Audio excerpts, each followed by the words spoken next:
गुरु अवज्ञाम साधूनाम निंदाम भेदम हरे हरौ वेद निंदाम हरिर्नाम बलात् पाप शमीहनम अर्थवादम हरिर्नाम्नि पाखंडम नाम संग्रहे अलसे नास्तिके चैव हरिनामोपदेशनम नाम विस्मरणम चापि नामन्य नादरमेव च संत्यज्येद दूरतो वत्स दोषानेतान सुदारुणान।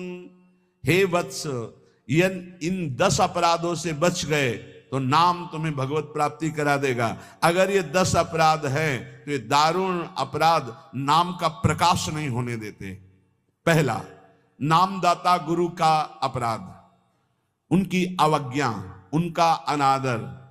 गुरुर अवज्ञा पहला अपराध है।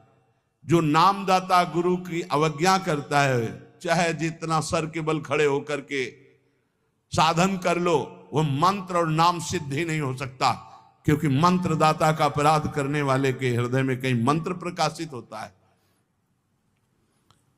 एक प्रसंग आता है ब्रज के भक्तों में, गुरु मंत्र लिया और गुरु सेवा में कुछ दिन रत रहे, तो कुछ ऐसा उनके अंदर भाव है कि एकांत में भजन करें। सब क्या है, सेवा वे सब भजन में। एक दिन उनके गुरुजी ने उनके पास सूचना भेजी कि आ जाओ, बहुत हो गया। वो सोचा, और गुरुजी कुछ दिन में पधार गए। सारा भजन साधन सब खत्म। अब उनके सारांश में बताया तो बहुत बड़ा उनका प्रसंग, बहुत व्याकुलता हुई उनकी। सब संतों से, बड़े बड़े संतों से पूछा, बिल्कुल ऐसी बहिर्मुखी स्थिति, कोई भजन नहीं, कोई। उनका गुरु अवज्ञा हो गई, गुरु अपराध हो। बोले अब कैसे, गुरु जी तो पधार गए। बोले बिना गुरु कृपा के अब कुछ नहीं होने वाला। आसन लगाओ गुरुदेव का, आवाहन करो, भूख प्यास सहते हुए खूब रो चिल्लाओ। जब गुरु जी इस पे प्रकट हो जाए आसन पर, वो संभाल ले तो संभाल ले, जीवन व्यर्थ चला गया। ऐसा कैसे हो सकता है कि मंत्रदाता का अपमान करके कोई मंत्र सिद्ध कर ले या संसार में चला जाके सुखी हो जाए? कभी नहीं। संसार में भी जाता है तो गुरुजनों की आज्ञा, गुरुजनों का आशीर्वाद।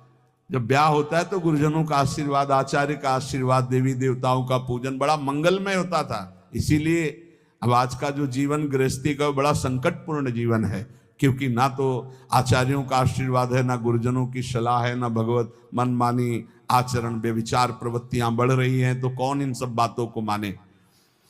नाम जापक के लिए सबसे पहला अपराध है गुरुर अवज्ञा, अपने मंत्रदाता गुरु की अवज्ञा कर देना,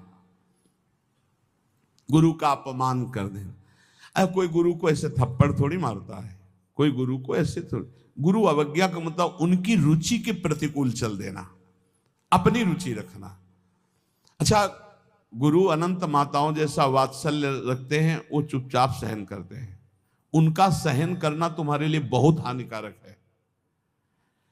वो सहन ना करें, कृपा करके हमें दंड दे दे, ये हमारे लिए मंगल विधान है। हमसे कोई गलती हो जाए तो गुरु सहन ना करें, श्री जी ऐसी कृपा करें कि हमको कटुवचन बोले, हमें दंड विधान कर दें, हमारे ऊपर शासन लागू कर दे, ये करुणा होगी। और अगर वो मौन रहकर चुपचाप सह रहे तो हमारा सर्वनाश है।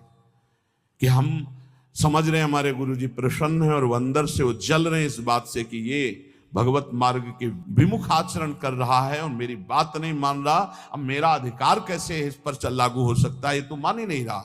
बस ये अवज्ञा होती सबसे। तेन वचन मानत गुरु द्रोही निस्दिन करत आपनो भायो। तो इत व्यवहार न उत्पन्न, तुम्हारा व्यवहार भी नहीं बच सकता और परमार्थ भी नहीं बन सकता। व्यवहार बच नहीं सकता और परमार्थ बन नहीं सकता। इत व्यवहार न उत परमार्थ, बीच ही बीच जन्म गमायो। दूसरा, साधु नाम निंदाम, किसी भी नाम जापक वैष्णव संत की कभी भी निंदा ना करे।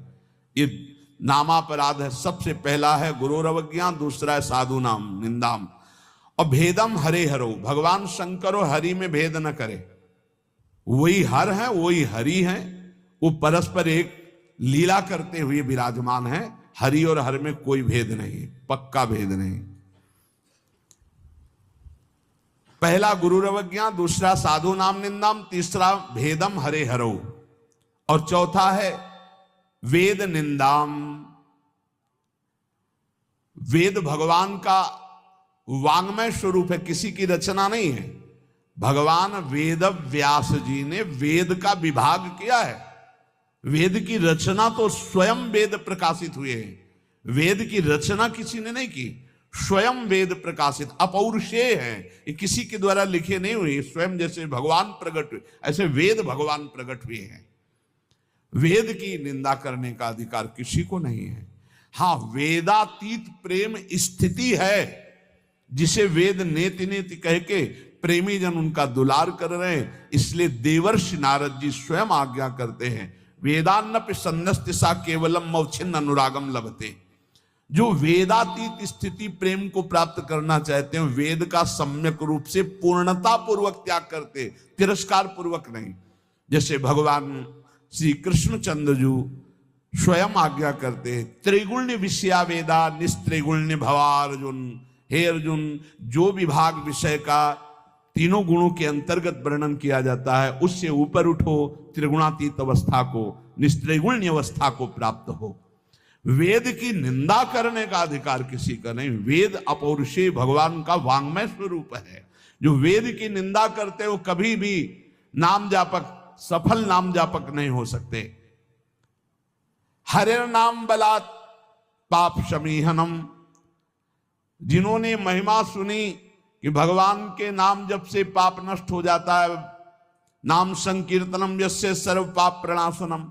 अब वो बलपूर्वक उत्साह पूर्वक पाप करते हैं और सोचते हैं नाम कीर्तन कर लेंगे तो पाप नष्ट हो जाएंगे, उनको नरक मिलेगा क्योंकि नामापराध कर रहे हो। भगवान नाम के बल पर पाप करना, कि वो नाम कीर्तन कर लेंगे ना सब पाप नष्ट हो जाएंगे।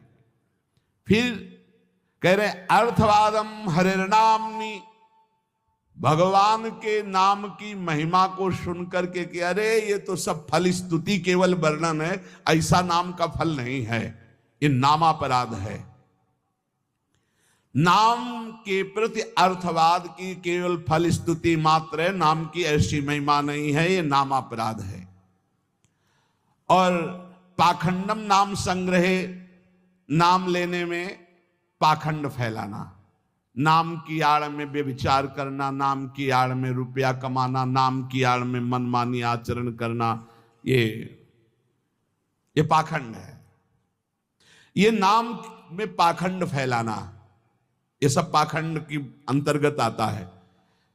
हम नाम कीर्तन कर रहे हैं, जिनका हमको उन पर विश्वास नहीं कि वो विश्वंभर है, वो अनंत ब्रह्मांडों का स्वामी मां लक्ष्मी पति है, हमको हाथ फैलाना पड़ेगा। तो हमको भरोसा क्या है अपने आराध्य देव पर? अरे जिसके एक निमिष मात्र से अनंत ब्रह्मांडों का सृजन हो जाता है, नाम बल से उसको अधीन कर लिया जाता है। सुमिर पवन सुत पावन नामू, अपने बस कर राखे रामू। डोनेशन चाहिए तो हरि से मांग डोनेशन। वो मां लक्ष्मी पति है, वो अनंत ब्रह्मांडों का स्वामी है। जिसको प्रेरित करेगा या वो स्वयं आके करेगा, और करे ना करे मंगबो भलो न बाप सो, जो प्रभु राखे टेक। फिर क्या मतलब रह गया? नाम जपने का मतलब क्या रह गया अगर भिखमंगापन ना मिटा तो? दूसरों से भगवान का एक संत गंगा किनारे कहते थे, कहावे मुआर दासा करे नरन के आशा, तो कहो कहां रहा विश्वासा, कहां विश्वास हरि से रहा। तो नाम के बीच में पाखंड फैलाना, नाम का आश्रय लेकर के दुनिया का नाटक करना, ये नामापराध है। आगे अलसे नास्तिके चैव, नास्तिक पुरुष को उपदेश नहीं देना चाहिए।